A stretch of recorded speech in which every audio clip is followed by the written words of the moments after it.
Daming tao. Dito tayo kay Yorme.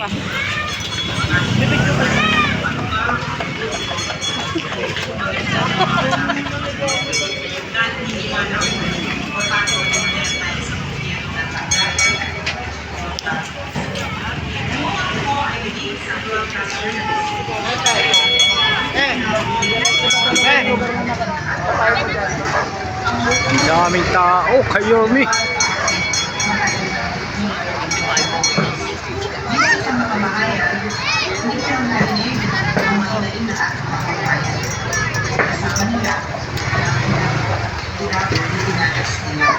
Dahil namulat na ako at aking puso sa mga kinainatnan ng ating mga kabayan, mahirap na pumpunin. Arellano Avenue. Ating mga nakatatanda, ang aking mga lululat namin po ang kinainatnan na gusto niyo sa gobyerno na kaalalay ng suporta. Ang ating mga kabayan na may kapansan, mahirap po hanggang may kapansan.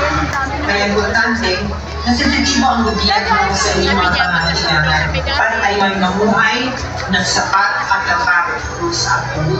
Ang Muslim community na siyang naghahalat kapag kayo ay nagsasamba ng 5 beses sa isang araw, na kayo ay makapagdasal ng taimtim sa isang espasyo sa mga mapublikong lugar para naman sa mga magulang, especially ang mga school parents. Alam mo, mahirap magpalaki ng mga anak mag-isa. Kaya dapat, kahit paano, meron sa gobyerno na naririnig ang inyong hinaing na magkaroon kayo ng konting kasiguraduhan ng inyong mga anak ay masusuportahan pagdating sa kanilang okupasyon na sila ay mabubuo bilang isang tao na may misyon dito sa mundo na makakabigay ng ambag para maging maganda ang takbo ng kanilang buhay balang araw. Tumatayo rin ako para sa mga LGBTQ+ community. Nakita ko, minsan bata pa lang kayo, meron ng diskriminasyon. Mahal kayo ng Panginoon at dahil dyan dapat patas at panlaban ninyo.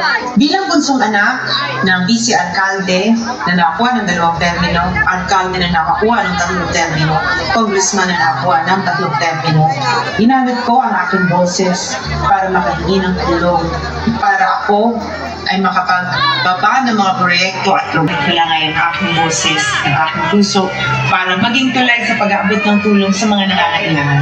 Sa paniniwala ko, panahon na para gawin na mas sistematiko, mas epektibo at mas may puso ang ating paglilingkod. Ako po ay naniniwala sa bottom-up type of governance na kung saan ang inyong mga leaders nagtatanong sa inyo, ang inyong mga leaders nalalapitan nyo at ang mga leaders kayang makinig sa inyong mga hinaing.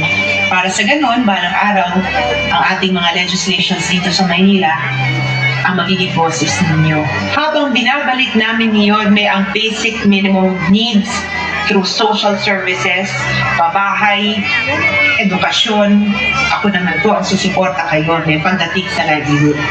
Dahil bilang direktora ng Kababaihan ng Maynila, isang organisasyon for 40 years, isinusulong natin ang livelihood training, values formation sa buhay ng bawat Manilenyo.